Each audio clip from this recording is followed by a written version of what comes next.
Morning, everybody. Okay, we're going to start off with something a little different today. Guys, go ahead and come on down. The guys are going to pass the trays again, not for you to put money in, but for you to take money out. What you're going to find in there is a whole lot of coins. Oh, don't get excited. You can't spend these coins. Grab a coin and hold on to it during the sermon. They're just going to pass them around. Don't get too picky. Just grab one and go. But hold on to it. If you're visiting with us this morning, thanks for being with us. We appreciate you joining in this time of family for us. And if somebody invited you to come this morning, that means they care about you and like you. So just thanks for being here. As those are going around, let me get mine. I've got mine here.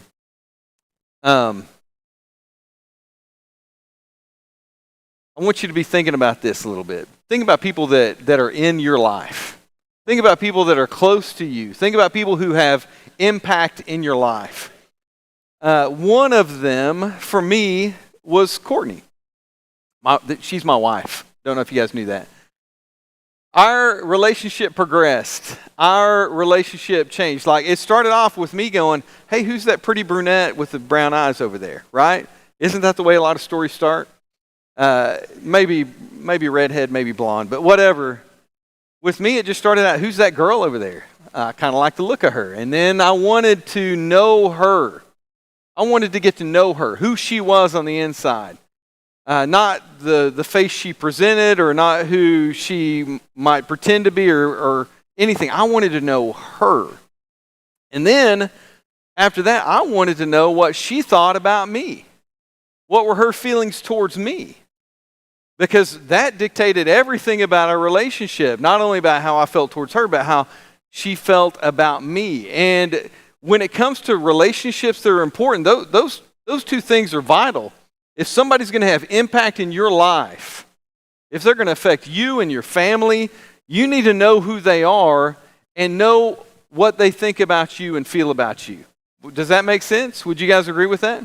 And I would go a further step and say this. There is no person more important to know those two things about than God. You need to know who God is, and you need to know how He feels about you, because that will dictate everything about your life. If you have a misunderstanding about who God is or how He feels about you, it could affect you in a really bad way.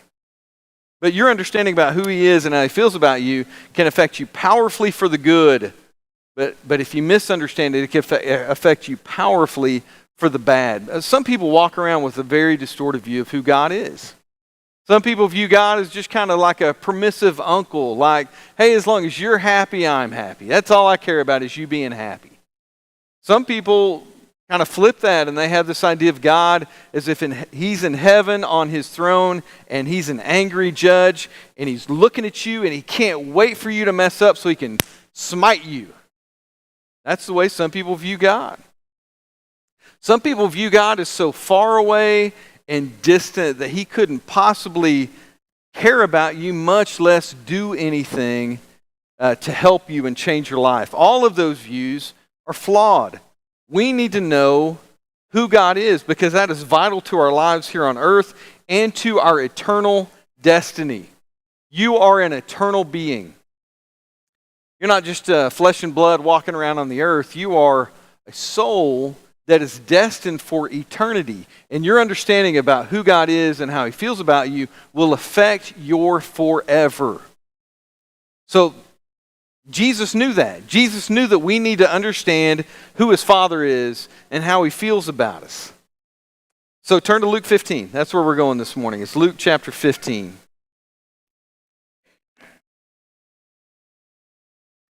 It starts off with the situation. And then Jesus takes that situation and addresses the issue.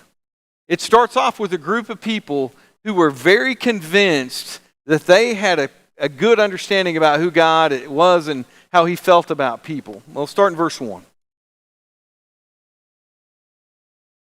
Now the tax collectors and sinners were all drawing near to Him. That's Jesus.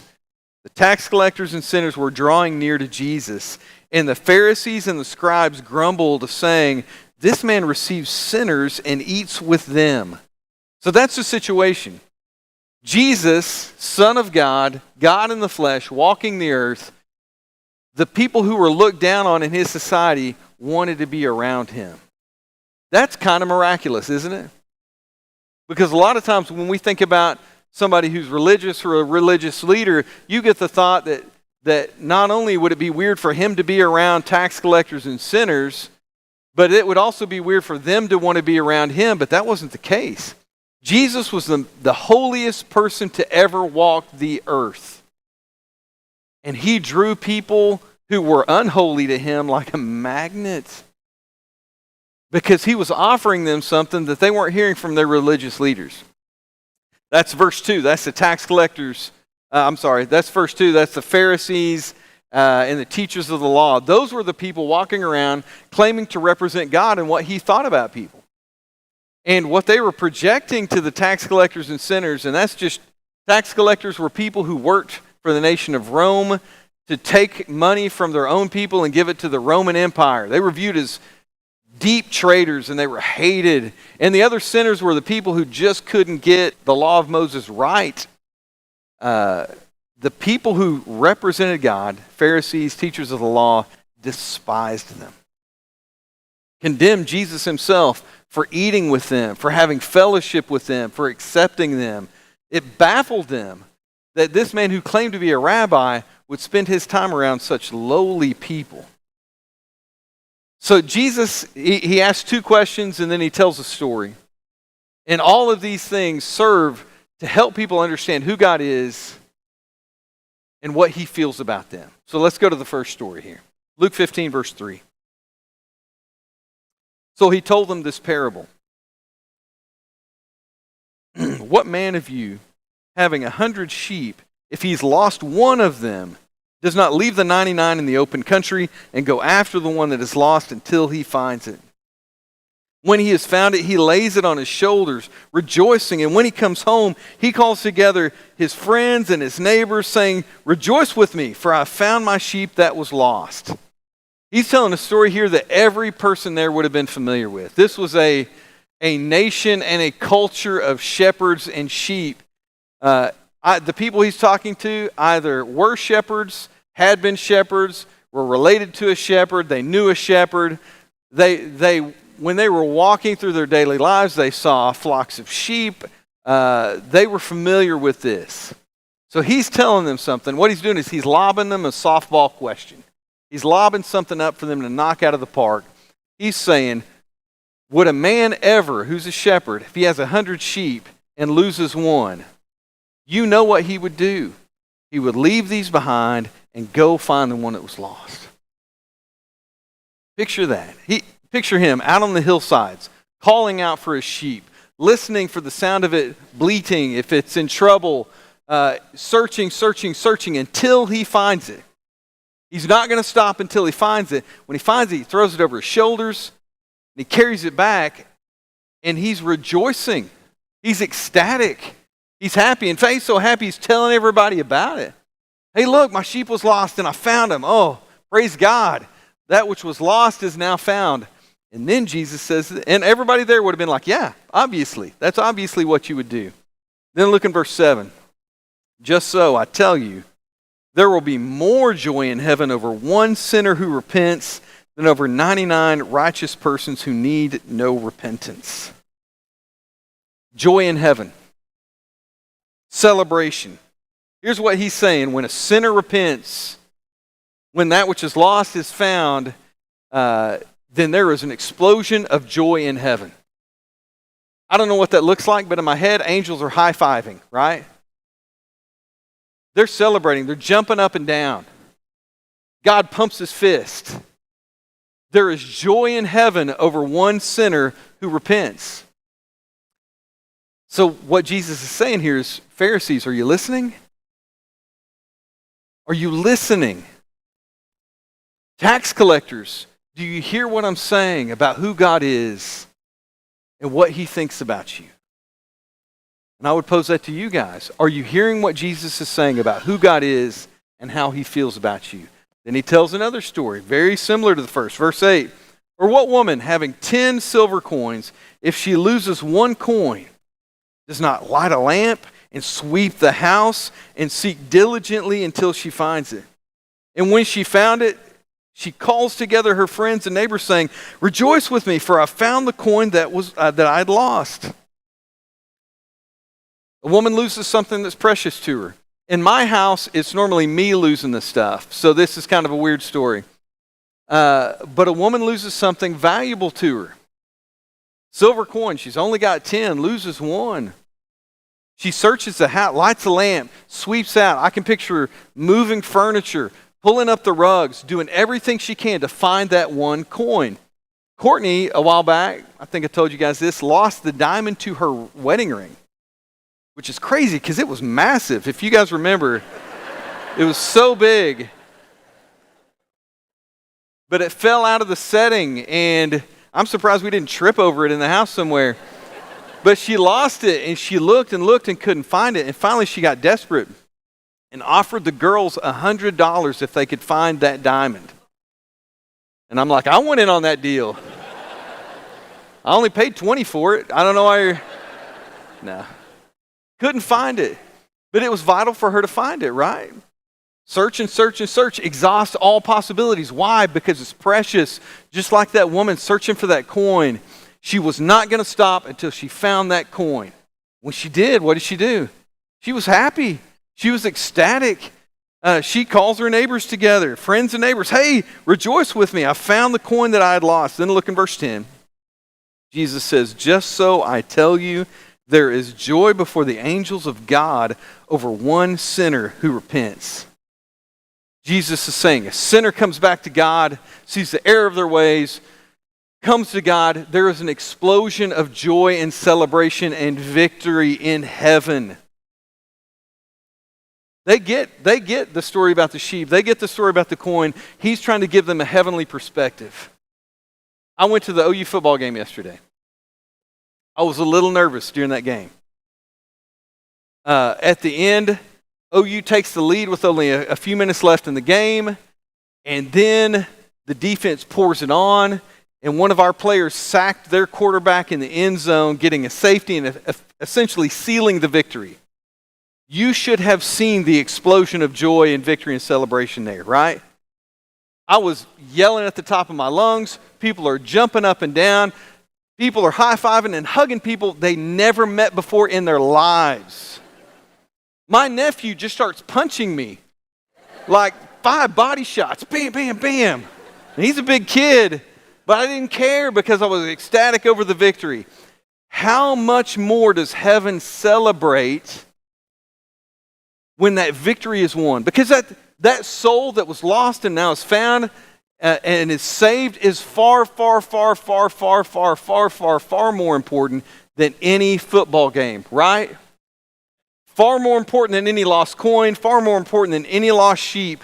That soul that's saved is priceless. And Jesus is saying, hey, teachers of the law, are you getting a hint here about who God is and how he feels about people?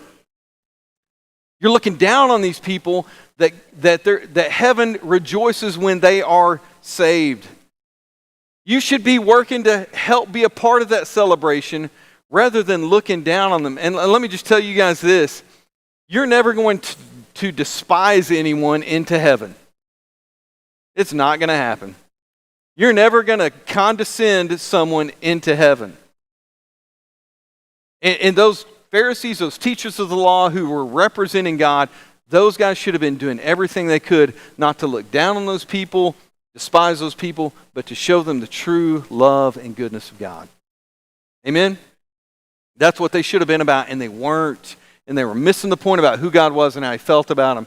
And what's sad is, I'm sure those tax collectors and sinners had the wrong idea about God and how God felt about them. Because they were given the wrong impression by the religious people of that time. And we can never, ever, ever fall into that trap. We can't do it.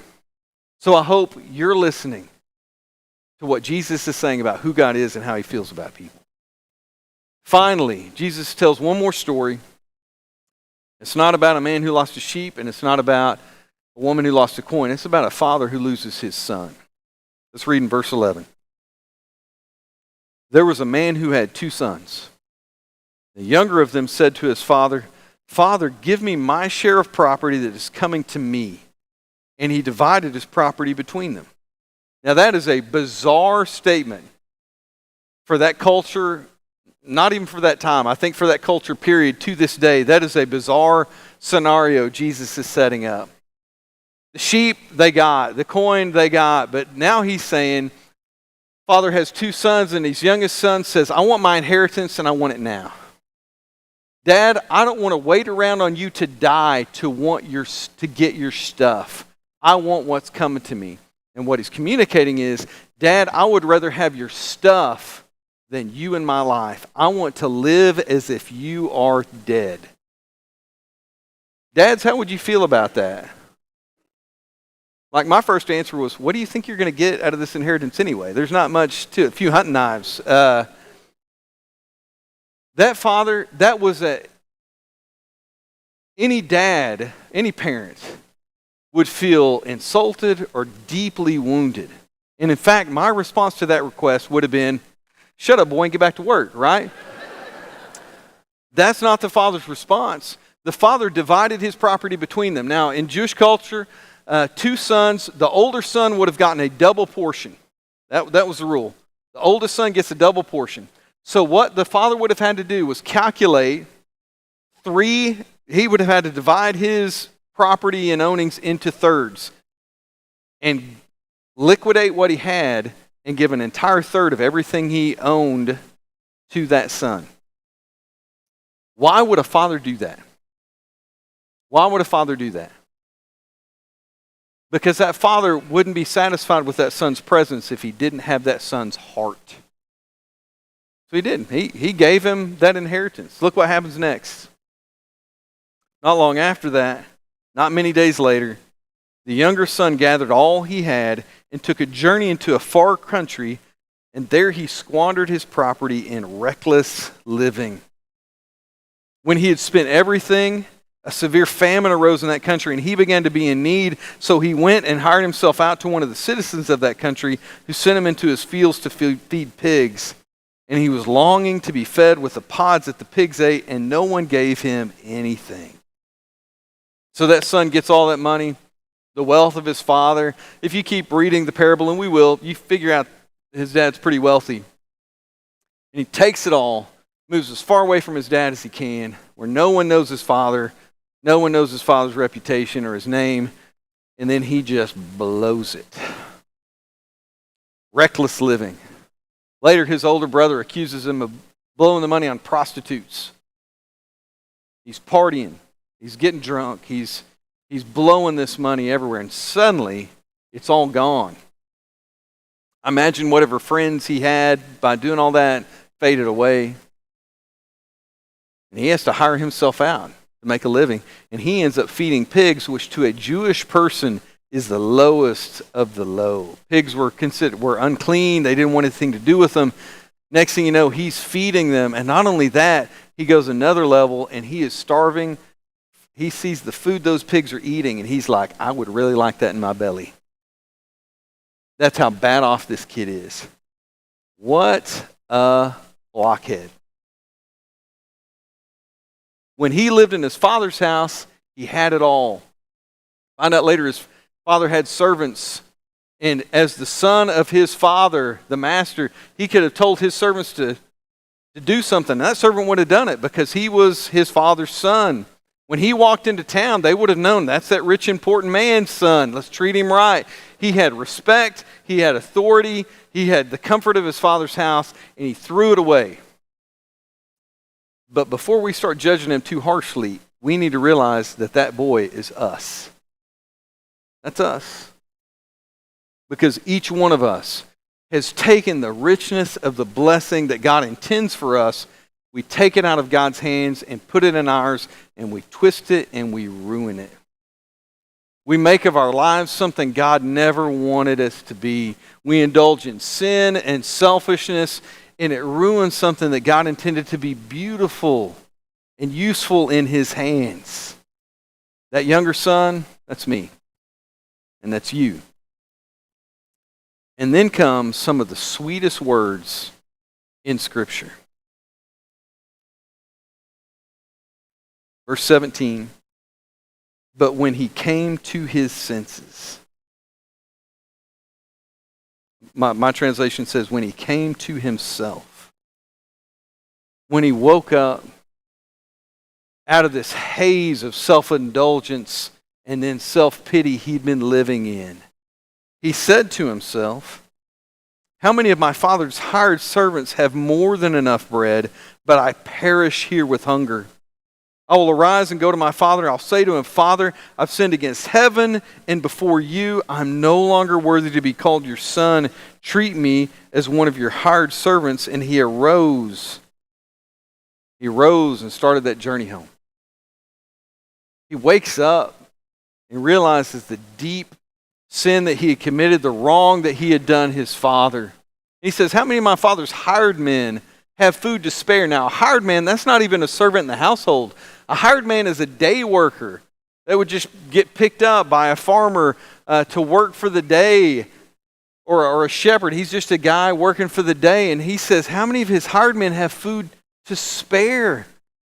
My father's so generous that even those guys that are just working for him for a day are living well. What am I doing? I'm going to go back home and tell my father I've sinned against heaven and against you. Just make me like one of your hired men. Make me like the least of the least, because I know because you were so generous, even those people are living well. He gets up to go home to his father. While he was still a long way off, his father saw him and ran to him and threw his arms around him and kissed him. And the son starts his little spiel. Father, I've sinned against heaven and against you. And the father just cuts him off. Doesn't let him even finish his thought. And he says to his servants, quick, bring the best robe and put it on him. Put a ring on his finger and sandal on his feet. Find the fattened calf and kill it. Tonight we celebrate because my son was dead. Now he's alive again. He was lost, and now he's found. So they began to celebrate. That boy comes home, I'm sure after a long trip. It's set a faraway country. He's coming home, and he's filthy from the road, and he may still smell like pig slop. He's barefoot. In that day, only slaves went barefooted. And his father sees him and runs to him. And here's what he doesn't do. He doesn't run to him and grab him by the shoulders and say, hey, where's all my money? Because to a father, stuff isn't important. Sons are, right? He throws his arms around him and kisses him.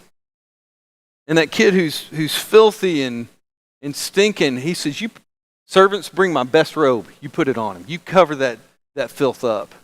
This is my son. And I can see that father getting his best robe and hanging it on a peg and saying, when my boy gets home, he's going to wear this robe. It says, put a ring on his finger, signifying the authority of the father again. He's in and he's all in. He was lost, he was dead, but now my son is back, and he has the authority of the father, and put sandals on his feet. He's a free man. He's not a slave. He's a free man. Kill that fattened calf. And I can see that father taking that calf, feeding it the best stuff, and saying, when my son gets home, we are going to celebrate. And celebrate they did. They celebrated with music and dancing. They were rejoicing. They were overjoyed that that son had come home, and they were sharing in the joy of that father. Well, all but one. Let's keep reading. I almost wish this part wasn't in there. Verse 25. Now his older son was in the field, and as he came near to the house, he heard music and dancing. And he called one of the servants and asked what these things meant. And he said to him, your brother has come, and your father has killed the fattened calf, because he's received him back safe and sound. But he was angry. He didn't like it. He was angry at his brother for what he did, and he was angry at his father for taking him back. He was angry. He refused to go in. He would not celebrate with his father and brother and family. His father came out and entreated him, left the celebration to appeal to his son. But he answered his father, "Look, these many years I have served you." Some translations say, "I have slaved for you, and I never disobeyed your command, and you never gave me a young goat that I might celebrate with my friends. But when this son of yours came, who's devoured your property with prostitutes, you killed the fattened calf for him." He's saying, "Dad, I did everything right. I slaved for you, never disobeyed you. You didn't reward me with a party." And he had a fundamental misunderstanding of the father and the way the father felt. He thought the father loved him because he did everything right and he followed all the rules. But that's not why parents love children, is it? I was going on the mission field with my college roommate and his wife. And before we went on the mission field, we went to a Christian psychologist to make sure we weren't too crazy to go to the mission field. They sent us anyway. During that time, Amy was pregnant. And she was far enough along, they knew it was going to be a girl, and they'd already settled on a name. Elena is what they were going to name her. But she struggled with some self-esteem issues. And the Christian psychologist asked her, said, "Do you love Elena?" And Amy cupped her little baby belly and said, "Yeah, I love Elena." And he said, "Do you love her because she's obedient?" And she said, "What? No, she can't." "Do you love her because she does everything right?" "No." "Do you love her because she follows all the rules?" "No." And he says, "Well, why do you love her?" And Amy said, "I love her because she's mine." Moms, dads, is that true? Listen, if my mom and dad only loved me because I obeyed all the rules and was obedient, they would have kicked me out of the house when I was 5. Their love was not contingent on me following the rules. That's not the way it works with parents and kids. That's not the way it works with God. God doesn't love you because you're so perfect and nice and smell good. He loves you because you're His. He created you. You are made in His own image. That's why God loves you. The father appealed to that. That older son did not get it. By the way, that older son, this isn't difficult. The father in this story is God the Father. The younger son who ran away, that's you and me. The older son who was mad about it, sometimes that's also you and me, which is an indictment on us. We can't follow his example. Look in verse 31. Here's what the father said. "Son, you are always with me, and all that is mine is yours. It was fitting to celebrate and be glad, for this your brother was dead and is alive. He was lost and is found." What's Jesus trying to tell us about who his father is?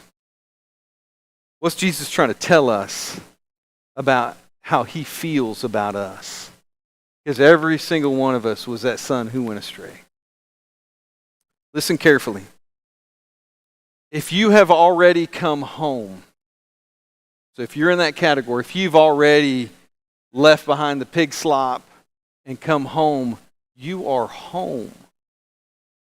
The most important, powerful, beautiful person in all of existence loves you. Live like that's true. If you have not come home yet,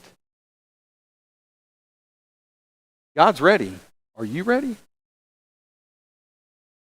Each of you were given a coin. Hold that coin up real quick. Listen, it is important for you to know who God is. God is the shepherd who lost a sheep and went and hunted him down. God is the woman who lost her coin and would not stop looking until she found it. God is the father who lost a son and greeted him with open arms when he came home. That's who God is. How does God feel about you? You are the sheep that went astray. You are the son who ran away, and you are the coin. Now, I want you to take this coin. You can't spend it. You may put it in your pocket, accidentally give it to a teller. They'll give it right back to you. Mine's €1, €2, by the way. I'm pretty sure they won't take that at McDonald's. You may drop it in a Coke machine to try to buy a Dr. Pepper. It'll spit it back out or get stuck. I hope not. Put this in your pocket. It may end up in your ashtray of your car. It may end up in the bowl of change at your house. But it's going to crop up. You may put it in a special place. I don't know. But what I want you to do is every time you see this coin, you remember who God is and who you are to him. Will you do that? Because to him, you're the apple of his eye. He loves you. He loves you if you're home. He's looking for you if you're not home yet. You are the coin. Let me close with this. Now that you know all that, what are you going to do about it? If you're home, live like it. And you reach out to those who aren't home yet. But if you're not home yet, why not? There's no reason for you to keep apart or stay away. Why would you stay away from the one who loves you so, so, so much? Leave the pig slop behind. Turn your back on that. Come home. Doesn't matter what you're wearing, what you smell like, what you look like. God the Father is waiting for you, ready to throw his arms around you. Turn your back on all that stuff. Put your faith and hope and trust in him. Come put Jesus Christ on in baptism. If you want to do that now, please come forward while we stand and sing.